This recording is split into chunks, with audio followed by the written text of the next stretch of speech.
देख रहे हैं जर्नलिस्ट क्रांति मीडिया और इस समय हम आए हुए हैं रुधौली में, जो मनियरगढ़ के भी नाम से जाना जाता है। यहाँ का इतिहास अभी आपको मैं बता रहा हूँ कि जो बहुत ही प्राचीन काल से इतिहास है और कुछ सच्चाइयाँ यहाँ पे हैं।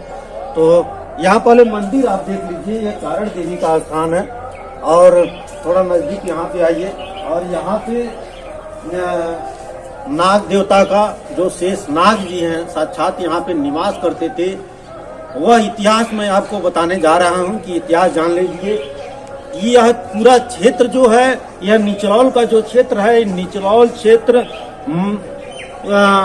राजा रतन सेन का क्षेत्र हुआ करता था। उस समय राजा रतन सेन थे और राजा रतन सेन के समय में यहाँ पे मान बना के जो कहा जाता है कि एक बिल बना के, एक मान बना के यहाँ पे शेषनाथ जी उसी में निवास करते थे, यहाँ पे रहते थे।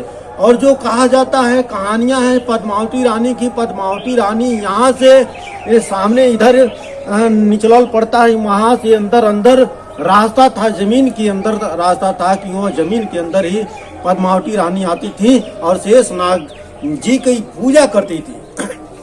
उसके बाद क्या हुआ कि एक बार ऐसा हुआ कि निचलौल में जो राजा रतन सेन का महल है, वहाँ पर वर्तमान में इस समय उनके नाम से विद्यालय भी चल रहा है।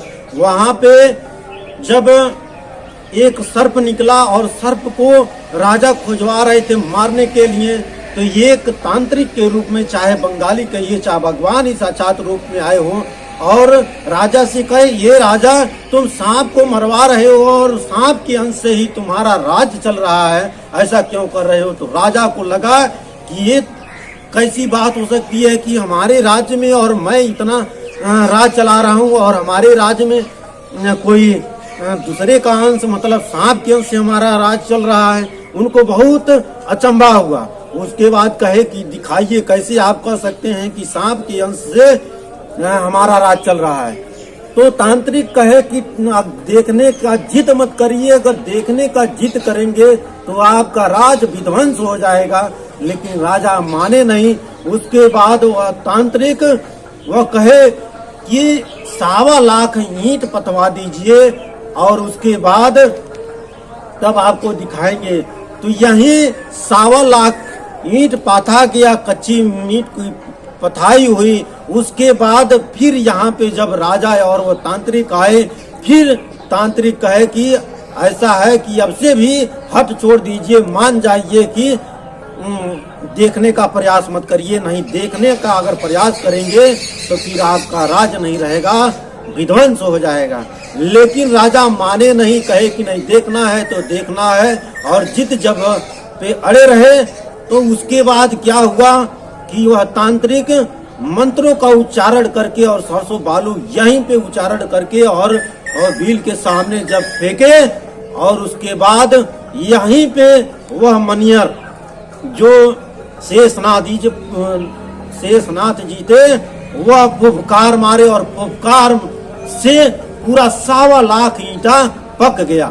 और पूरा ईंटा पकने के बाद जब वहीं से निकले, फुफकार मार के निकले और यही ऐसे रास्ता, इधर एक रास्ता बन गया था कि धरती फटती गई, पूरा जलते हुए गया और धीरे धीरे उनके राज्य के किनारे गए। और राज्य के किनारे के बाद पूरा वहां का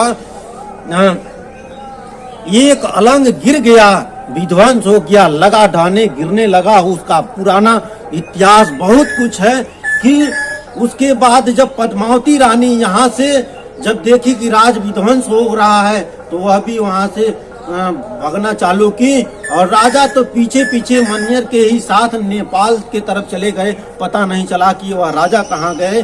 फिर जब पद्मावती रानी इसी रास्ते भागते हुए जा रही थी तो वहां पे एक देवी सोनाड़ी देवी का स्थान है, वहां पे गई तो वहीं पे कही कि हे धरती माता फटो, हम उसमें समा जाएं। उसके पहले उनको चोरों ने घेर लिया, कहा कि जो कटार ली हो, जो जेवर ली हो दे दो हमको। तो जेवर और कटार दे दी उन डाकुओं को और कहीं कि हमारे काम का नहीं आया तो तुम लोगों के भी काम का नहीं आएगा। इसलिए जो ही पीछे आगे बढ़ी, क्यों वह मिट्टी हो गया, कंकड़ पत्थर हो गया। फिर वह डाकू दौड़ाने लगे तो भागते भागते जंगल में वहीं गई और सुनाड़ी देवी स्थान पे जाते हुए कही, हे धरती माता अब फटिए, हम समाज आए, हमारा इज्जत लाज बचे। तो वहाँ पे एक स्थान माता कारण देवी का स्थान हो गया।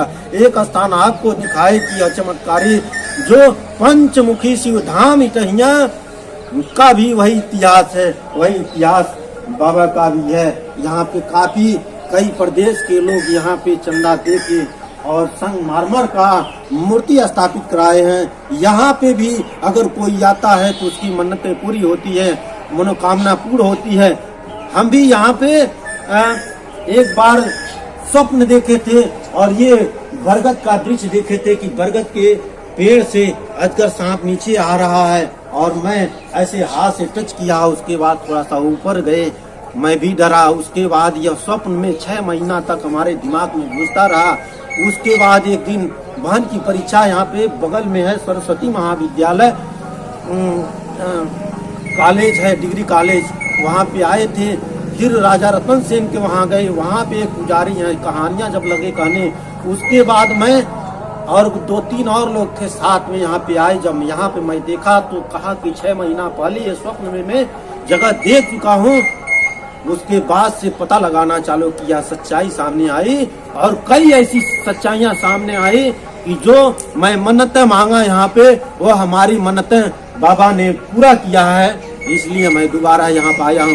और जो वर्तमान में आज भी वह पका हुआ ईंट यहाँ पे वर्तमान में है, आपको चल के दिखाता हूँ। और यहाँ पे हर साल यज्ञ भी होता है और यहाँ पे आप देख सकते हैं उसी ईंट पे ये जो नीचे जमीन है उसी ईंट पे बना है आज भी। और देखिए खुरचने पे ये मिट्टी लाल दिखाई दे रही है, अगल बगल ये सब ईंट दिखाई दे रहा है, ये सब ईंट दिखाई दे रहा है। ये जो ईंट दिखाई दे रहा है अगल बगल, ये जो ईंट दिखाई दे रहा है वही ईंट है।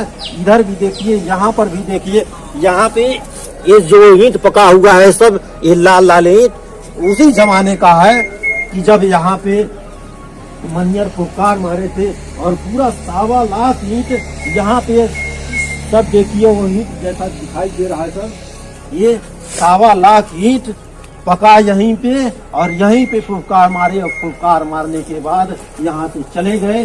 पहले जो कहा जाता था हिरामन सुगा, एरावत हाथी और चावल की खेती, जो चावल स्वयं चावल पैदा होता था वह हकीकत यही महाराजगंज क्षेत्र का था।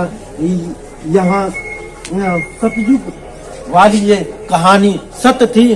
और अब मैं क्षमा भी चाहता हूँ, हे प्रभु मैं आपका वीडियो बनाया, अगर इसमें अगर गलती हुई हो तो हमें इसे क्षमा कीजिएगा, आशीर्वाद दीजिए। और जो भी इस वीडियो को देखें उनका मनोकामना पूर्ण हो और उनको आशीर्वाद मिले और आपके द्वारा कोई भी उनको कष्ट ना हो।